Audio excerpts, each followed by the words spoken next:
Hello everybody and welcome back to Pung. I'm Jacob, here to show you some more from the Technomancer. Hope you're looking forward to this as much as I am. So as you saw in the last episode, we went through and we swept the trainings. And also I went through while I wasn't recording and did the trainings a little bit more, and I'm kind of shocked at what my favorite battle types are right now. I'm really partial to all of them. The Technomancy specifically still eludes me, just because I guess it's only because I only have the weapon power up and the shock right now, so it's not really something you can fight with. You still have to use the three stances. But originally I thought I was going to want to be a guardian and shield it. And then I kind of changed my mind because the rogue and the warrior just seem so much more fluid. I like that movement aspect. I like to be able to, block everything coming at me and take everything like a tank, but it's not nearly as satisfying as ducking out of the way and then shooting somebody in the face with a nail gun. It's like, who does that? Oh, so anyway, the thing that I was going to start out with in this episode was kind of showing you the menu stuff, specifically the level up stuff for the stances, because that's really interesting to get into. So right here you see it's, just your things that you can hold and wear and so forth, blah, blah, blah. I'm sure we'll see more of that later. Here's a bag full of items to use. This is, oh no. So apparently components do weigh stuff, which I thought they didn't in the last episode. Ugh. Well, we'll see how that goes. I do have a lot of it, though. So, I don't know. We'll see. And no quest items right now. Okay, so here's what we want to look at. Is the skill tree. I don't know why I was at a loss for words there. But anyway, so this just kind of shows us the overview of the stuff we have. And so then we can... Sorry about that. We can go through here and look at them individually, which is what I want to do right now, because there are some interesting things in here. I started looking through the Guardian before, and I was like, whoa. So I'm going to go ahead and share this along with you guys, too. So first off, first in the warrior skill tree, we've got upgraded fast attack, which adds a small area of effect to the last attack. I like it.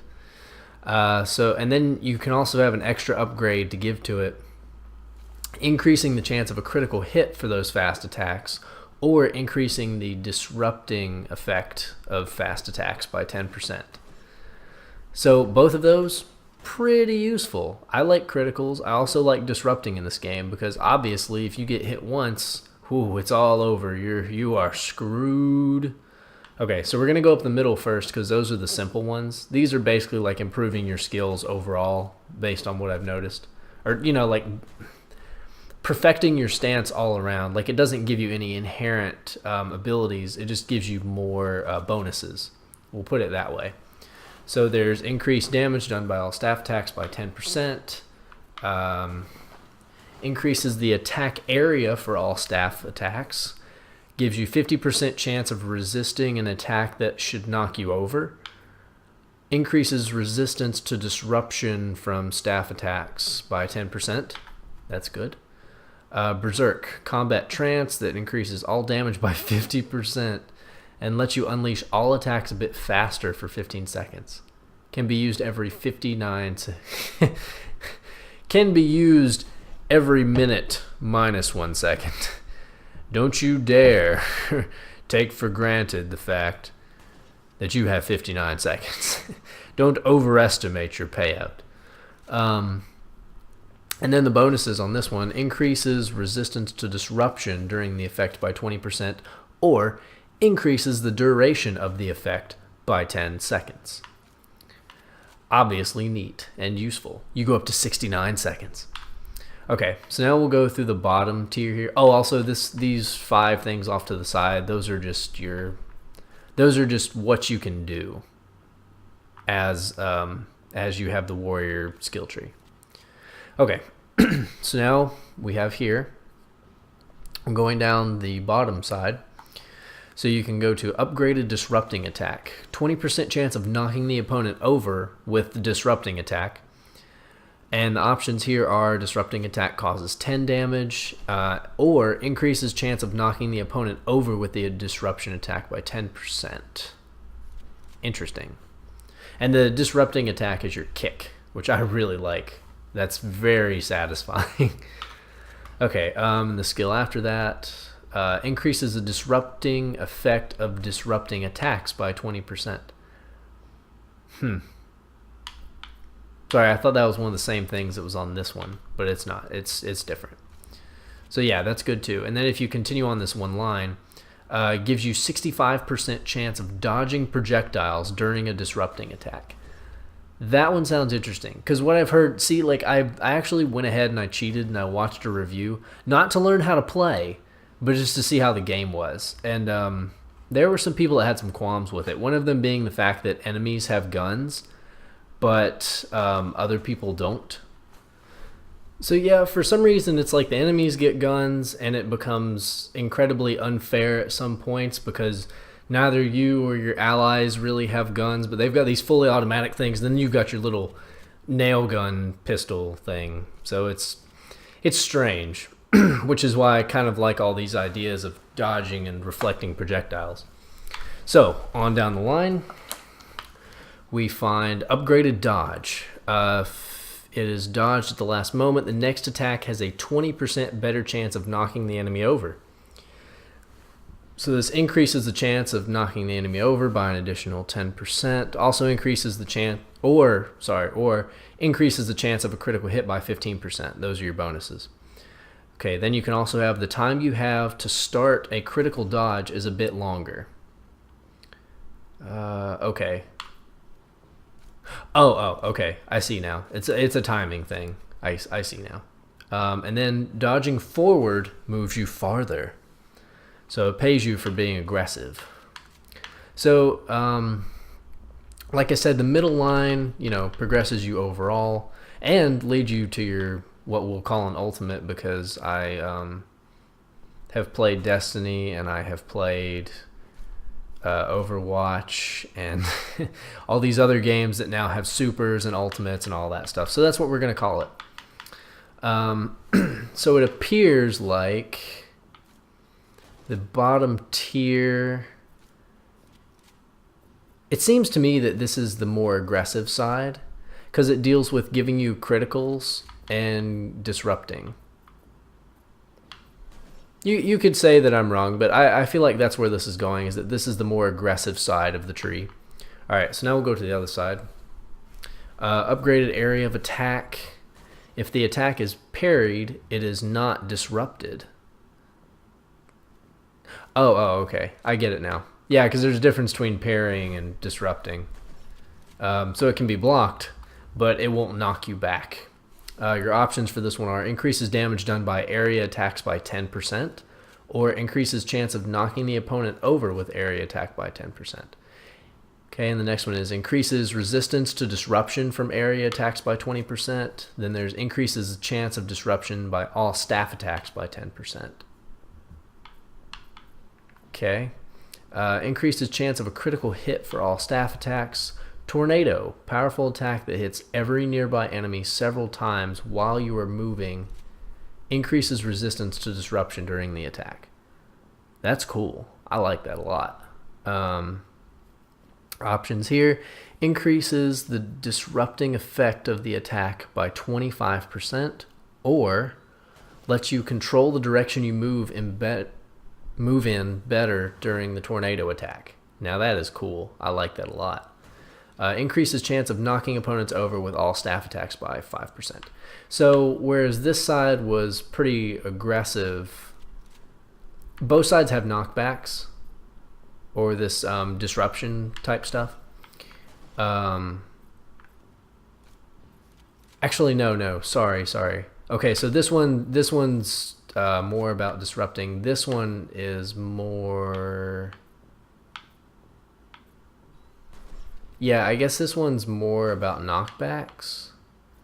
Maybe they both do some disruptions. This one's more critical. Either way, I stand by what I said. This is the aggressive side, and this right here I'd say is more of the area of effect side. You know, trying to keep everybody in the vicinity either away from you or making sure that you're taking down everybody with you. So that's my analysis on that one. All right, so on to the next one. Okay, so now we're looking at Technomancer. I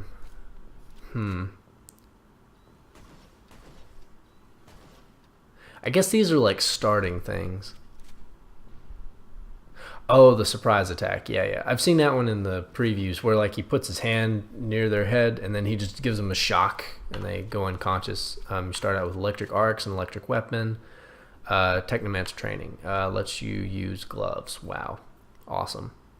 I've always wanted that. Okay, so first step. Upgraded electric arcs. Increases chance of immobilizing an enemy with electric arcs by 20%. Your options are shoots out 3 arcs instead of 2. Nice. I do like that because it seems to do really well, just kind of like phasing them there. My only issue would be when you're facing off multiple people, do you really want to sit there and be shooting 3 bolts while you're getting surrounded? Just a thought. Or electric arcs can ricochet into a nearby enemy. Now that is what I call utility. All right. Going up the middle, we've got increases electrical damage caused by gloves, lets you perform another action more quickly after casting a Technomancy spell, generates energy that can be recovered from the ground when an enemy is stunned with an electric arc. Can be recovered from the ground. Generates energy that can be recovered from the ground. Energy that can...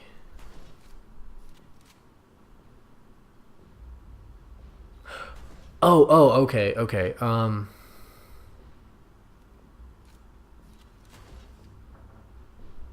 Okay, so I think this is like maybe you get energy or fluid back while an enemy is being stunned. That's what I'm reading. I could be wrong, but anyway. Next one up the line, increases chance of immobilizing the target with Technomancy spells by 5%. Overload. Okay, so this is your ultimate thing where everything just gets stronger. Blah, blah, blah, blah. So increases electrical damage by an additional 20% or increases fluid regen by 20%. It doesn't really say how long that lasts, though. So I wonder what the catch is there.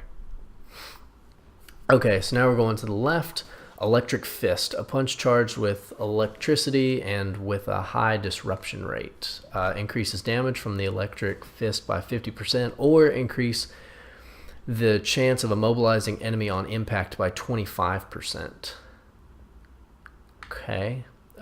Increases the disruptive power of Technomancy attacks by 20%.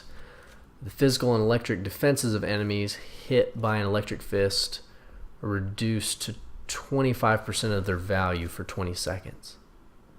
Oh, wow. That's actually really nice, I think. Really good weakener right there. Okay, so on down the line. Increases resistance to disruption when casting spells. Electric Storm, attack that hits all enemies in a wide area several times, increases resistance to disruption during the attack. So you can either increase that damage or reduce the time between your attacks by 10 seconds. That's what it looks like, yeah. That's kind of weird because I don't know how an attack that you're currently using reduces time between attacks by 10 seconds. Unless Electric Storm just takes a long time, I don't know. But at that point it seems like it's not very useful. Okay, increases number of fluid charges by 1. Oh. So is that the only way to get more fluid charges? That seems crazy because you only have 2 to start out with. Wow. Jeez, all right. So in my opinion, This side appears to focus more on disruption and weakening of enemies. So I would say like roughly a debuff type side. So on to the next side. Upgraded electric weapon increases chance of immobilizing an enemy each time you attack with an electrified weapon by 10%. And you can either increase the disrupting power of electrified weapons by 15% or increase the chance of a critical hit for attacks with electrified weapons by 6%. Passive skill increases fluid regen by 20%. That's nice. Increases number of fluid charges by 1. That's also nice and much closer than the other one. Magnetic armor creates a protective field around you, which increases all your defenses. Increases defenses by an additional 5%. Adds 0.3 per second life regen. Okay, so one of those two. Either more defense or more health regen. And that's based on your magnetic armor, which is a buff. It looks like you put it on. Okay, so then we've got increases resistance to all damage by 5%, and launches a magnetic wave that knocks back nearby enemies when the protective field is touched. Ooh, I like that. Huh. Okay. So I would say left side, debuff side, right side, buff side. So either empower yourself or weaken others. Those sound like your options for the Technomancy tree. You know, aside from just building up your skills overall to ultimately get to overload. Okay, so now we're going to check out Guardian, which I did like when I looked at the tree earlier. So first you've got upgraded mace blow, lets you attack again more quickly after all mace attacks and make backhand attacks. Your options are increases resistance to disruption during all mace attacks by 20%, or increases damage from all mace attacks by 20%. Yeah, increases. I hope I didn't say decreases. Felt like I did. So that's kind of nice. Okay, so up the middle we've got increases disruptive power of mace attacks by 10%, increases resistance to disruption by 15%, increases damage caused by mace attacks by 10%, launches a special attack with both mace and shield at the same time on downed enemies. Note that downed. And shell. Combat trance greatly increases resistance to disruption and your physical resistance. Your options being increases resistance to non-physical damage by 20% or increases duration of the effect by 100%. Okay, so up the middle just kind of increases your capabilities as a guardian to to resist and to, you know, kick back, so on and so forth, blah, blah, blah. So now let's go down the bottom side. We have counterattack. So this is just like the warrior dodge. It's a last second parry instead of a dodge, and it'll knock back them and strike with a quick mace attack at the same time. So your options are the time you have to launch a counterattack a bit longer.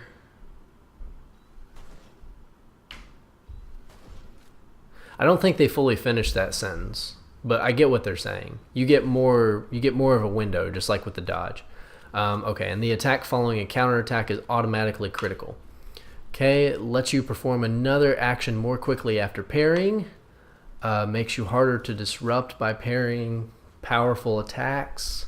Sorry, there's a bug attacking me. Lets you run while parrying.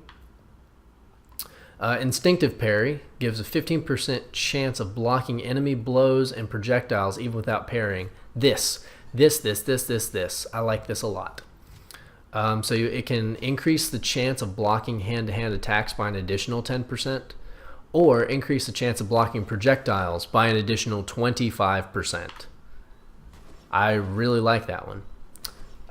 So passive skill increases resistance to all damage during this type of combat by 5%. All right. So this side has to do with your blocking capabilities, in case you didn't notice. So which means probably the top side is going to be more offensive. Okay, so you've got upgraded shield bash on top side. increases chance of knocking the enemy over by 20%. Your options being increases the attack damage done by 10%, or increases the chance of knocking the enemy over by 10%. Electric weapons also electrify the shield, so it gains the same bonuses. That I like. Shield attacks can hit several enemies. That I like. Powerful attack is a powerful attack that reduces the enemy's armor by 30%. That I also like. Reduces armor by an additional 25%, or decreases the time required to recover from the attack by 5 seconds. Okay, the next gives minus 25% resistance to disruption from enemies with reduced armor. Okay. Powerful attack gains 100% chance of breaking shields. So this bottom part of the tree, is about your blocking. The top part of the tree is about reducing your enemy's defenses, and of course dealing out more damage also subsequently. So either one of these I think is a decent pick. Not sure which one I would personally want to go for. You know, this is still a lot, so I'm still figuring out myself what type of character I want to be, and I may even play some more off camera and come back to this to kind of see what I'm feeling, you know. Okay. So now we're on to the rogue. So first things first, upgraded slash gives you a 35% chance of dodging blows and shots during this attack. And your options are increases the chance of dodging shots during this attack by an additional 35%. Okay. Yeah, this is nice. I like this. Increases damage done by this attack by 10%. So I really like this one because it lets you dodge stuff while you're slashing. And that's like a really nice thing to start with, I think. Especially if, you know, you're not packing very much armor because you decided to be a rogue. Okay, so we'll start with the left. Well, sorry, middle. Okay, so increases damage caused by daggers by 10%. Increases chance of making a critical hit with daggers by 8%. Increases damage done by all dagger and gun attacks from behind by 20%. Increases chance of a critical hit from dagger and gun attacks from behind by 5%. Man, I'm definitely never picking this one, all this stuff from behind. I'm not good at that. Focus gives you a 35% chance of dodging attacks and slows enemies down for 10 seconds. Neat. So increases the chance you will make a critical hit during the effect by 8%, or increases duration of the effect by 5 seconds. Now I feel like this is a good one, but somehow I feel like it's lacking compared to the others. That's just my opinion. Okay, so now we'll take the left side. Upgraded thrust increases duration of poisoning by 5 seconds. I like that. I love poisoning things. I'm a big debuff advocator. In games in general, I tend to be like a passive type person. I like to send out debuffs and give out buffs and take damage. So basically all the Final Fantasy jobs that can't attack.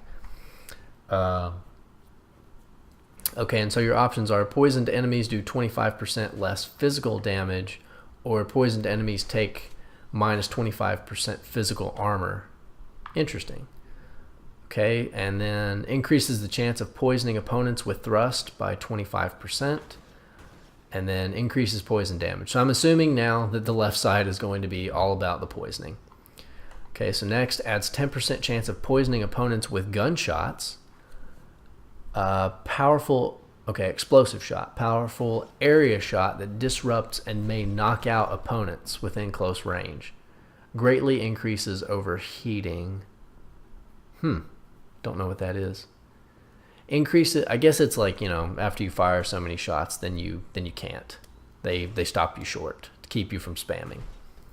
Okay, so then we've got increases the disrupting effect of the attack by 50%, or increases the area of effect of the attack by 50%. That is interesting. I see personally, like, I would love to increase the chance of disrupting, but to increase the area of effect, depending on the, you know, how wide the shot is, that may be more useful than the disrupting effect. Because there may be more enemies in front of you that might be better to disrupt all of them rather than just a handful. Well, the chance to disrupt more of them as a whole. So anyway, I think that depends on how the attack works. I may find out later. Depends on if I take this skill tree that far. Okay, so increases the chance of disrupting opponents with shots by 25%. All right. Now we go down the right side. Upgraded shoot lets you perform another action more quickly after a gun attack. All right. And you can either increase the chance of a critical hit for the attack by 10% or increase the chance of disrupting the attack by 20%. Increase the chance of disrupting attack by 20, increase chance of critical hit by 10. I feel like either one of those is pretty useful. But, it'll depend on the gameplay. We still haven't played enough. Okay, so then guns overheat more slowly. That's good. Increases damage caused by guns by 10%. I would say this side is about guns. Upgraded roll. Okay, in the event of a critical dodge. Okay, so here's the dodge/block thing again. Last minute. Next dagger attack is automatically critical. Ooh. The time you have to start a critical dodge is a bit longer, or gun attacks are also critical after a critical dodge. Interesting. I like this. But, it's not really much different from the warrior one. You get a little bit longer, or I think it ends in a critical, or it increases the chance of a critical, something like that. I can't remember off the top of my head. I'm like flying through these right now. I can barely process. Increases the chance of making a critical hit with all attacks just after rolling by 8%. Huh. Increases chance of making critical hit with all attacks just after rolling by 8%. Increases chances. Okay, I see it. Okay. And then finally, increases chance of making a critical hit by 8% for all attacks following a critical hit. Okay, another thing I'm noticing is that the left side deals with disrupting more and the right side deals with criticals more. So that's another important thing to note there.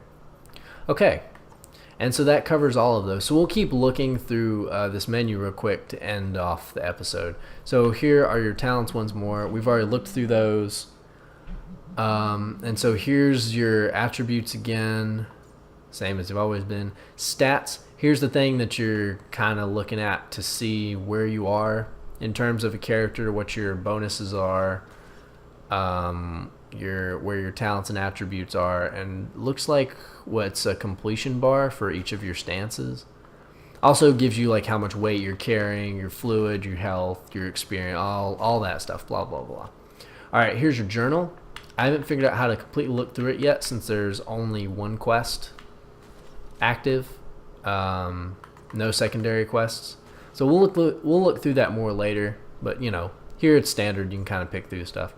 Okay, so here's the map. Thank goodness they have a legend, because I would get lost. Yeah, so pretty small map for the beginning. Now, it looks like once we step out of that gate, that's it. Like where my cursor is at right now is the edge of the map. It won't let me push any further forward. So this is a very small area. Hopefully we'll find more larger areas to explore. Like for instance, all of Mars. This is apparently the world map. So I'm assuming that this is, one of those square version maps of what Mars looks like. Of what Mars looks like. So I expect big things because this marker looks kind of small. Hopefully not too big, because I would honestly hate to make this a 10 million episode series. That would suck. But that's also dependent on you guys. So if you like this content, if you like seeing what the Technomancer has to offer, like, comment, and subscribe. And join me for more Technomancer. Bye, guys.